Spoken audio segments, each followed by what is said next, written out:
Assalamualaikum warahmatullahi wabarakatuh. Tuan-tuan, saudara-saudara, ibu-ibu dan bapak-bapak yang sudi mendengarkan keterangan agama yang saya berikan di dalam kaset ini. Moga-moga Tuhan melimpahkan, mengurniakan rahmat dan nikmat-Nya kepada kita semuanya. Saya akan membicarakan suatu ayat yang bertemu di dalam surat Al-Baqarah.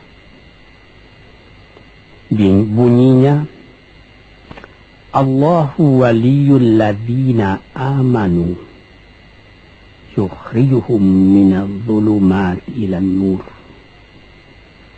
Walladzina kafaru awliya'uhumut taghut yukhrijunahum minan nuri ila dhulumat.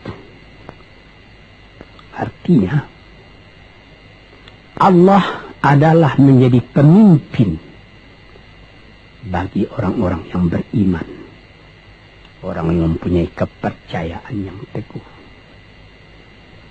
Dan Allah, apabila orang itu telah betul-betul menganggap Allah menjadi pemimpinnya, Allah pun menjamin mengeluarkannya daripada gelap gulita kepada terang benderang.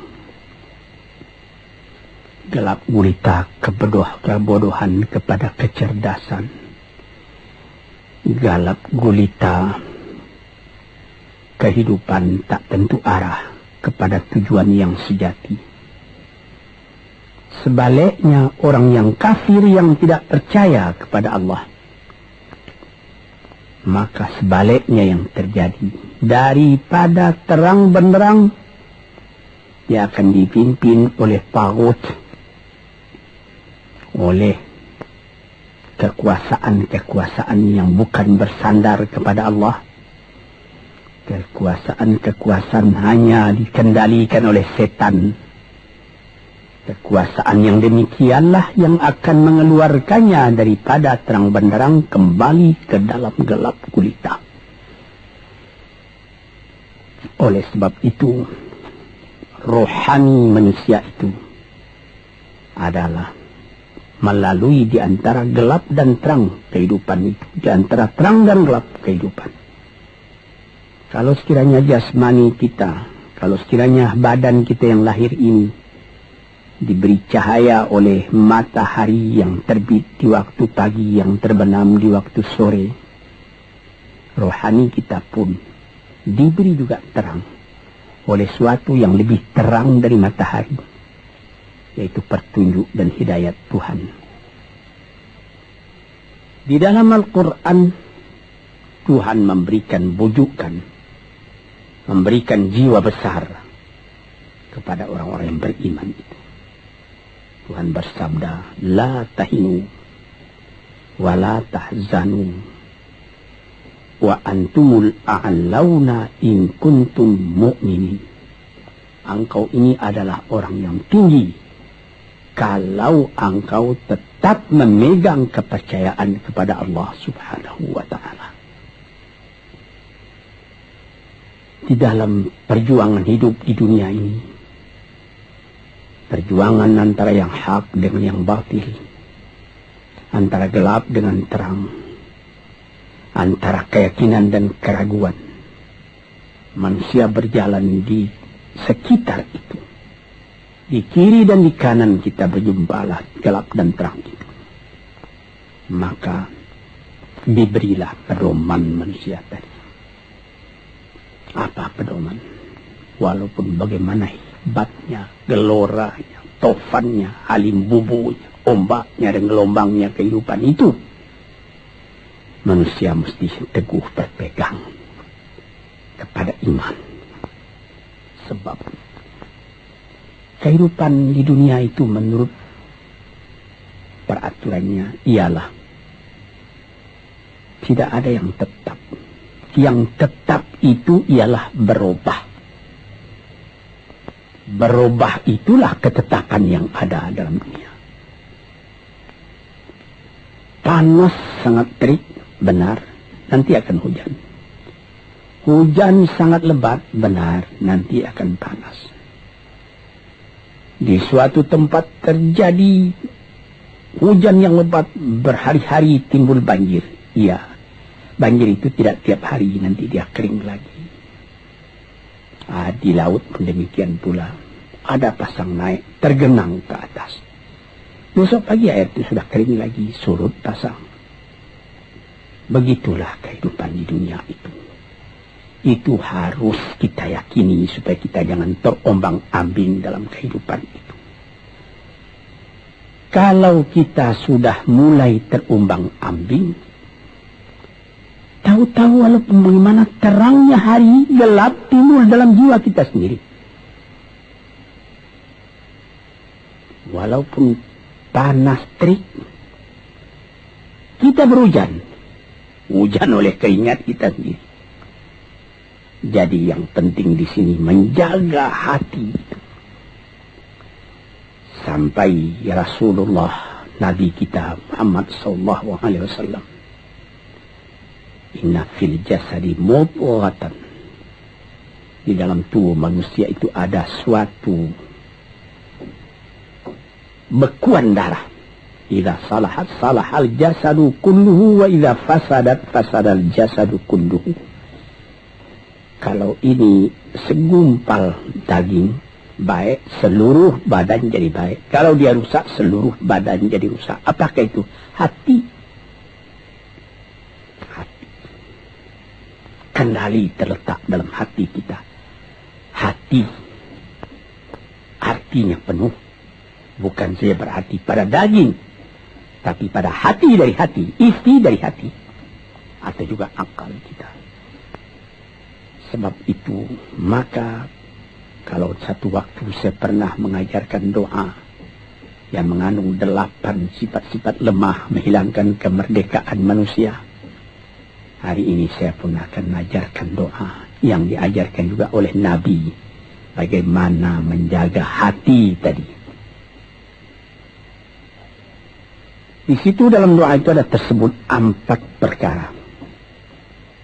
Apa disebut? Allahumma inni a'udzubika min qalbin la yakhsha'u wa min ilmin la yanfa'u wa min nafsin la tashba'u wa min du'a'in la yusma'u. Jadi 4 perkara. Yang pertama, Allahumma inni a'udzubika min qalbin la yakhsha'u. Aku sangat berlindung kepada Engkau ya Allah, janganlah sampai terjadi hati saya itu tidak khusyuk lagi. Ini bahaya ini. Mulai bahaya, mengancam kepada manusia kalau hatinya tidak khusyuk lagi. Hati khusyuk yaitu hati itu tentu jelas tujuannya kepada Allah. Allah menjadi pegangannya. Allah menjadi bentengnya. Allah menjadi ingatannya. Allah menjadi tujuannya. Dan kepada Allah dia kalau sembahyang menghadapkan diri, menghadapkan hati, maka permohonan kita yang pertama kepada Tuhan, ya Tuhanku, janganlah sampai hati saya ini tidak khusyuk lagi. Sebagai orang Islam, kita sembahyang 5 waktu. Di dalam Al-Quran dikatakan sembahyang itu ialah khusyuk, terpadu ingatan kepada Tuhan.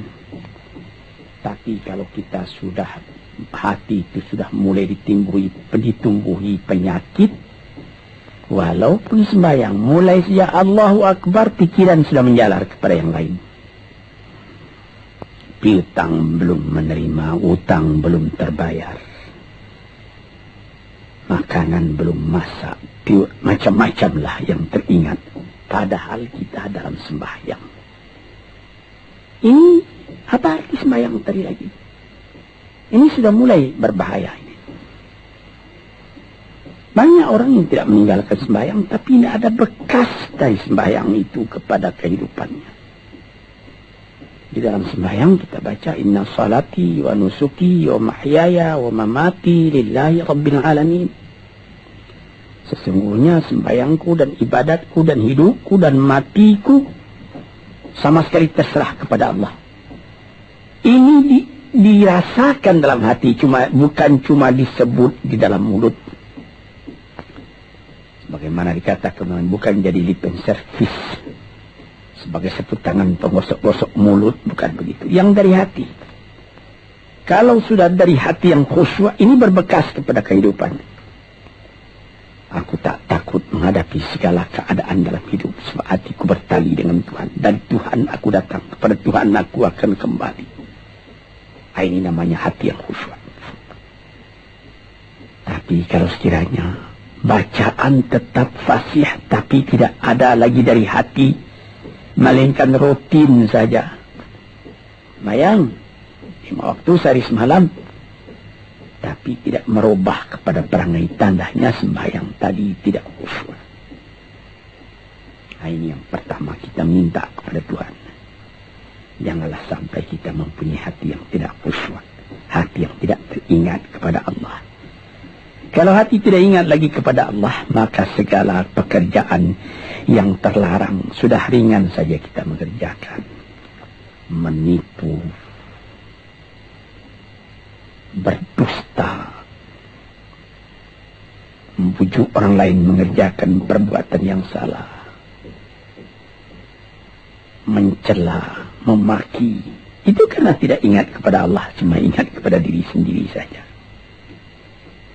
Ini yang pertama. Yang kedua dikatakan, wa min ilmin la yanfa', dan aku berlindung kepada Engkau ya Allah daripada ilmu yang tidak memberi manfaat. Padahal disebutkan oleh ahli-ahli, ilmu yang memberi manfaat itu membawa manusia kepada iman.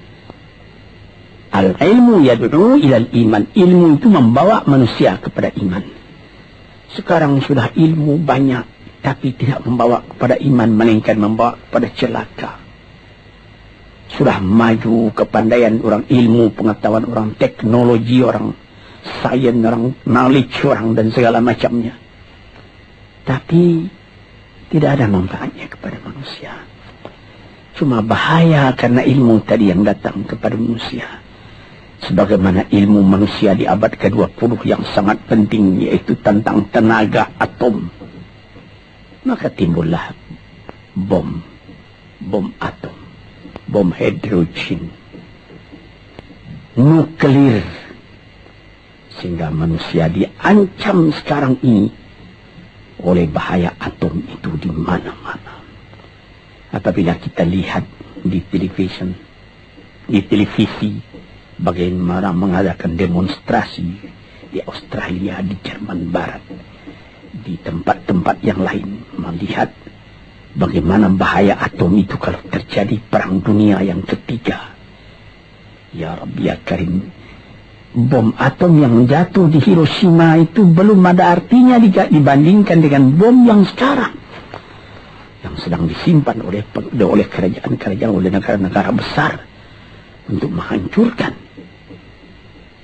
Ini ilmu ini. Tetapi ilmu yang membawa bahaya, bukan saja tidak memberi manfaat, bahkan memberi bahaya. Di sini terasa oleh kita bahwa ilmu yang ada itu pun mesti dikembalikan atau dikendalikan oleh iman. Kalau tidak, maka nyawa manusia ini akan dipandang sebagai sampah saja. Dijatuhkan satu bom hidrogen ke dalam kota Jakarta ini, na'udzubillahi min dzalik.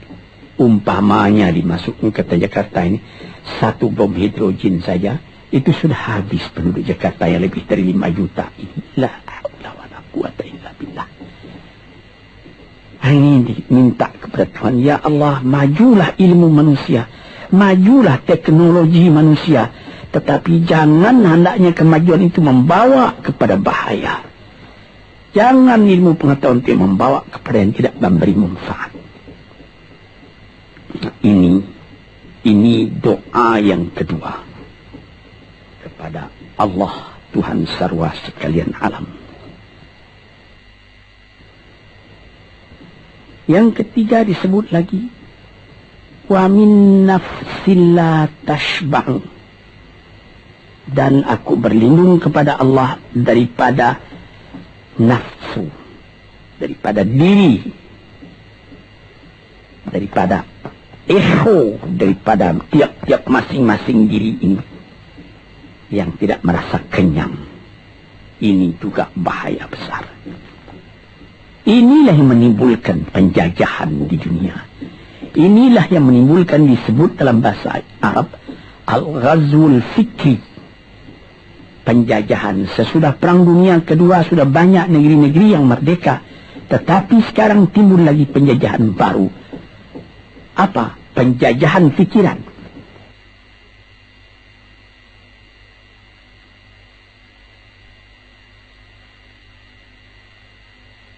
Sehingga bangsa yang merdeka tadi tidak merdeka lagi fikirannya. Dia merdeka di dalam meniru kepada bangsa yang lebih kuat. Itu namanya terjajah juga. Jadi tuan-tuan yang terhormat, apa pangkalnya ini? Daripada nafsu serakah manusia. Nafsu serakah manusia sebagaimana tersebut di dalam hadis. Lau kana libni adama wadiyani min dhahabin labtagha salisan. Wa ma yamla'u jawf ibni adama illa turab. Kalau manusia itu mendapat suatu lembah yang penuh dengan kekayaan emas, suatu lembah, dia ingin supaya mendapat satu lembah lagi yang penuh juga dengan emas. Dapat 2 lembah, dia minta 3 lembah lagi yang penuh dengan iman. Nafsu manusia tidak pernah kenyang. Padahal akhirnya kalau dia sudah menutup mata, tidak ada yang akan memenuhi perutnya melainkan tanah. Saya teringat akan cerita yang disampaikan oleh Graf Leo Tolstoy, pujangga Rusia yang terkenal, bahwa orang yang tidak mempunyai nafsu yang kenyang itu, pada suatu hari katanya, ada satu orang kaya mempunyai tanah yang luas. Dia mengatakan kepada orang, boleh tuan-tuan mengambil tanah kepunyaan saya ini, berapa tuan suka, berapa tuan mau.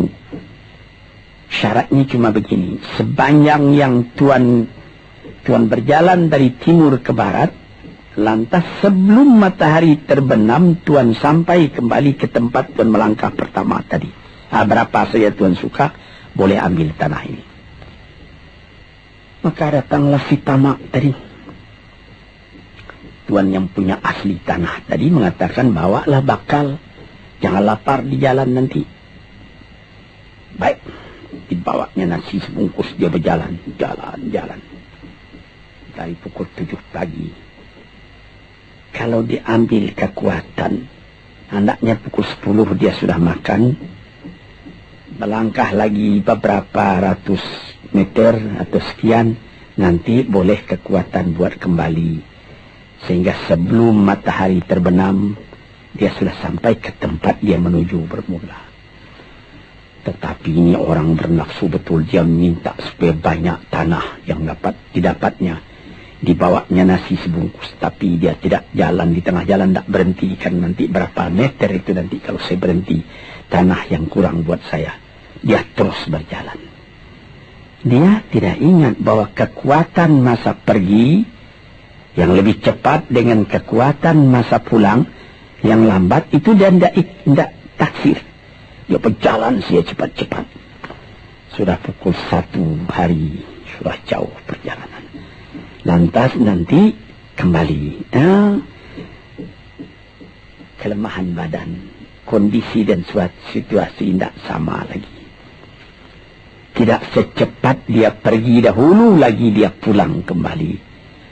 Maka bukan pukul 7 dia sampai, atau pukul 5 sore tadi dia sampai ke tempat dia berjalan bermula. karena dia jalannya sudah lunglai, kaki sudah penat, badan sudah letih. Kira-kira baru pukul 2 dia tidak dapat berjalan lagi karena sudah lapar. Dia coba makan sedikit pun tidak bisa lagi seenak makan yang tadi. Habis makan pun dia berjalan lagi. Pukul 3 dia terhenti. Jauh lagi baru sampai tempat yang pertama. Menurut syarat yang diberikan oleh mempunyai tanah yang pertama, kalau engkau tidak sampai ke tempatmu yang pertama tadi sorenya, tanah ini tidak engkau dapat lagi semua. Memang tidak sampai dia. Pukul 4 dia sudah berhenti berjalan, tidak kuat lagi. Mata sudah gelap. Akhirnya karena terlalu capek, terlalu penat, mati dia di tengah jalan. Berapa dia dapat tanah tadi lagi? Cuma sepanjang badannya untuk kuburannya, yang lain tinggal semua. Ini satu misal yang dibawakan oleh Ralph Leo Tolstoy yang sesuai dengan hadis Nabi tadi. Nafsul la tashba, diri manusia yang tidak pernah merasa kenyang. Kita berkehendak tidak berbatas, tapi tenaga kita sendiri berbatas. Ini kerap kali tidak difikirkan oleh manusia. Dia punya angan-angan, dia punya macam teori yang dikeluarkan. Dia lupa bahwa nanti tenaganya itu akan terbatas karena sakit, karena lapar, karena tua. Sebagaimana pepatah dari nenek moyang kita, tanda-tanda dikirimkan lebih dulu bahwa kita tidak akan lama lagi di sini. Apa? Rambut, gigi, mata sudah mulai kabur. Uban sudah mulai bertabur. Gigi sudah mulai gugur. Kulit sudah mulai kendur. Kalau mata sudah kabur, uban sudah bertabur, gigi sudah gugur, kulit sudah kendur, sudah 4 perkara. Yang kelima ialah pintu kubur. Nah, ini kerap kali manusia lupa yang demikian. Sebab itu dikatakan, ya Tuhanku, janganlah sampai aku ditumbuhi oleh penyakit nafsu yang tidak mau kenyang-kenyang itu. Nah ini, kemudian itu timbul lagi doa yang keempat. Disebutkan di situ, wa min du'a illa yusma. Ini lebih berbahaya lagi. Ini sudah puncak dari bahaya. Apa artinya? Dan aku berlindung kepada engkau ya Allah daripada doa yang tidak didengar lagi. La ilaha illallah. Mendoa ya Allah, kasih aku ini, kasih aku kesempatan, tapi tidak didengar lagi.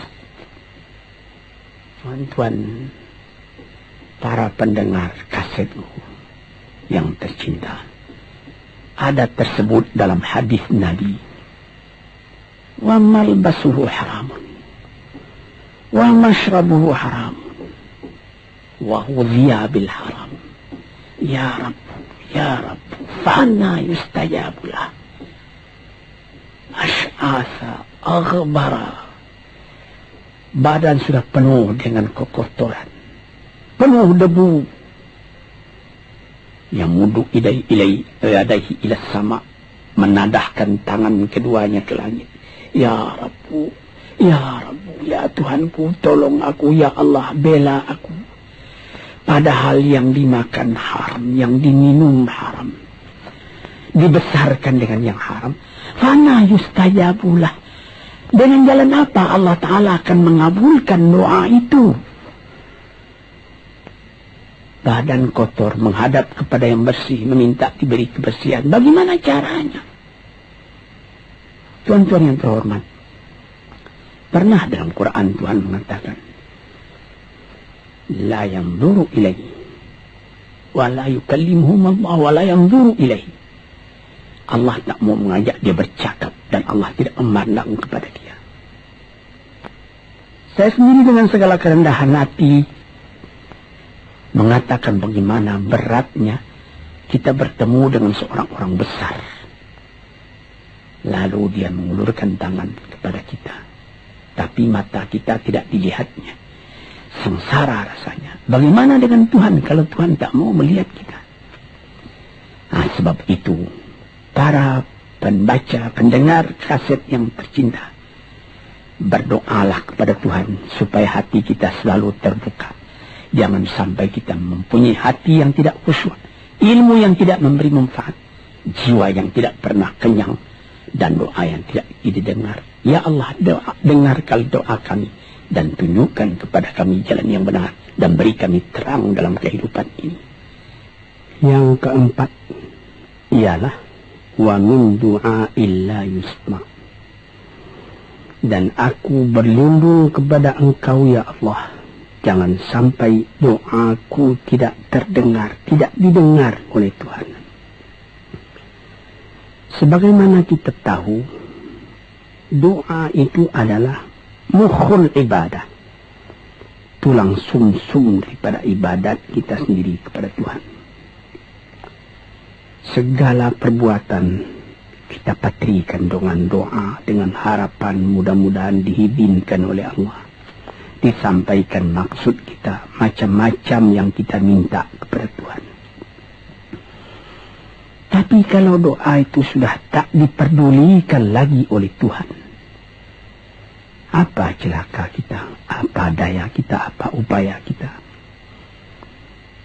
Di sini kita melihat apa sebab maka doa tidak didengar oleh Tuhan, tidak diperkenankan oleh Tuhan. Tentu saja bukan dari salah Tuhan, melainkan dari salah kita sendiri. Di dalam Al-Quran dikatakan, Iyyaka na'budu wa iyyaka nasta'in. Al-Fatihah tersebut, kepada Engkaulah kami menyembah, ya Allah, dan kepada Engkau kami minta tolong. Tapi dengan tidak sadar, kerap kali kita berbuat terbalik. Iyyaka nasta'in wa iyyaka na'budu, kepada Engkau kami minta tolong, lalu kepada Engkau kami menyembah. Minta tolong dulu baru menyembah. Minta tolong banyak-banyak, tapi terima kasih tidak ada. Tentu saja tidak didengar oleh Tuhan. Di dalam satu hadis tersebut, Asy'asa al-Ghabbara yamuddu yadayhi ila as-sama'i ya Rabbu ya Rabbu, wa mat'amuhu haramun wa mashrabuhu haramun wa malbasuhu haramun wa ghudhiya bil haram fa anna yustajabulah. Badan sudah kotor, sudah berkerumut, kesusahan, kegelisahan kehidupan terbayang kepada tubuh sendiri. Lalu menadahkan tangan ke langit meminta kepada Allah, ya Tuhanku, ya Tuhanku. Bagaimana Tuhan bisa mengabulkan? Dengan pikiran yang kotor engkau menghadap kepada Tuhan. Kalau tidak terkabul, jangan Tuhan yang disalahi, hatimu sendirilah salahi. Apa yang engkau perbuat dalam kehidupan ini? Di mana terdesak engkau ingat kepada Tuhan. Di zaman kesenangan engkau lupakan Tuhan. Di dalam mendapat percobaan engkau merengek mengadu kepada Tuhan. Jiwa yang seperti ini janganlah sampai timbul pada diri kita sendiri. Saya sudah mengalami apabila saya berhadapan-hadapan dengan orang besar. Saya ingin dia menghadapkan matanya kepada saya. Apa kabar saudara? Kabar baik. Dia lihat mata saya lihat mata dia. Tapi kalau ketika dia bersalam dengan saya, dia melihat kepada orang lain, bukan main sakit hati saya. Apa salah saya maka dia begitu? Mengapa tidak saya yang dipandang? Sedangkan dengan sesama manusia lagi begitu perasaan kita. Bagaimana dengan Tuhan? La yanzuru ilaihim wa la yukallimuhum. Allah tidak memandang sebelah mata kepada Allah, kepada kita. Allah tak mau bercakap, tidak mau bercakap dengan kita sepatah pun. Langit mana tempat kita bernaung, bumi mana tempat kita berpijak kalau sudah demikian keadaannya. Nah, ini yang dijaga tuan-tuan yang terhormat dalam doa keempatnya itu. Hati janganlah sampai tidak khusyuk. Ilmu janganlah sampai tidak memberi manfaat. Nafsu janganlah sampai tidak kenyang. Dan doa janganlah sampai tidak didengar.